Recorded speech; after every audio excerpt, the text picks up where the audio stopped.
I've heard many people say that the book of Proverbs is their favorite book of the Bible. And I think it's safe to say that many Christians would include Proverbs in a list of their 5 favorite books of the Bible. If you do love Proverbs, let me recommend to you a book that needs to be in your library. An exposition of the book of Proverbs by Charles Bridges. There doesn't seem to be a lot of details available about the life of Charles Bridges. He lived from 1794 to 1869. He was educated at Queen's College, Cambridge. He was a pastor and a theologian in the Church of England, leading the Evangelical Party. He was married with 2 children, and he served in 2 lengthy pastorates. But Charles Bridges' enduring legacy is his writing, including his books, The Christian Ministry, an exposition of Psalm 119, and an exposition of Ecclesiastes. If you love the book of Proverbs, you'll be edified by his book, An Exposition of the Book of Proverbs. Listen to some excerpts of his commentary. Proverbs 1:7. The fear of the Lord is the beginning of knowledge, but fools despise wisdom and instruction. Charles Bridges writes, "What is the fear of the Lord? It is that affectionate reverence by which the child of God bends himself humbly and carefully to his Father's law. His wrath is so bitter, and his love is so sweet, that hence springs an earnest desire to please him, and, because of the danger of coming short from his own weakness and temptations, a holy watchfulness and fear that he might not sin against him." Commenting on Proverbs 2:1-5, he writes, "This habit of living in the element of Scripture is invaluable. To be filled from this divine treasury, to have large portions of the Word daily passing through the mind, gives us a firmer grasp and a more suitable and diversified application of it. We may read the Scriptures in company, but to search them, we must be alone with God. Here we learn to apply ourselves wholly to the Word, and the Word wholly to us. All fundamental errors and heresies in the church may be traced to this source. Ye do err, not knowing the Scriptures. Truth separated from truth becomes error." Proverbs 4:23. "Keep thy heart with all diligence, for out of it are the issues of life." He says, the question forces itself upon me, can I keep my heart? Certainly not.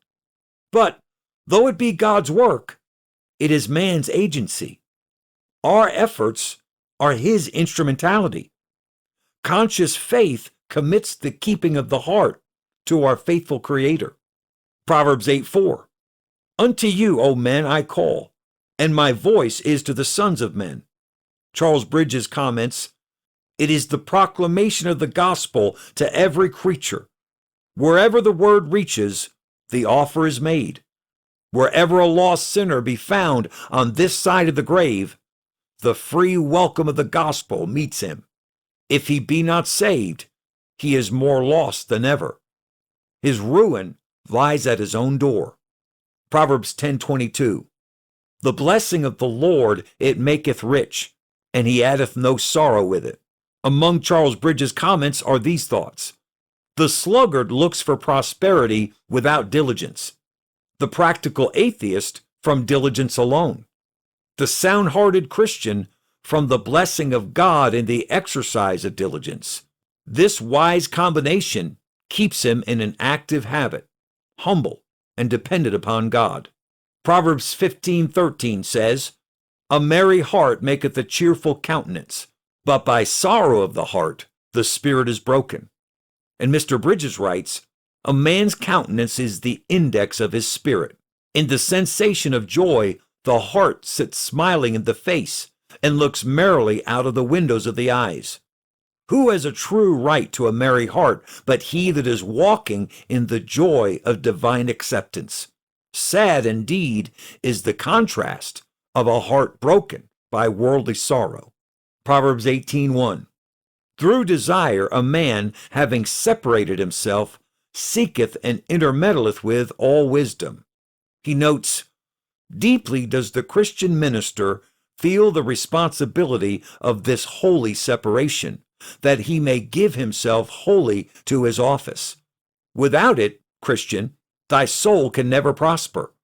How canst thou intermeddle with the great wisdom of knowing thyself, if thy whole mind be full of this world's chaff and vanity? Much is there to be inquired into and pondered. Everything here calls for our deepest, closest thoughts. We must walk with God in secret, or the enemy will walk with us, and our souls will die.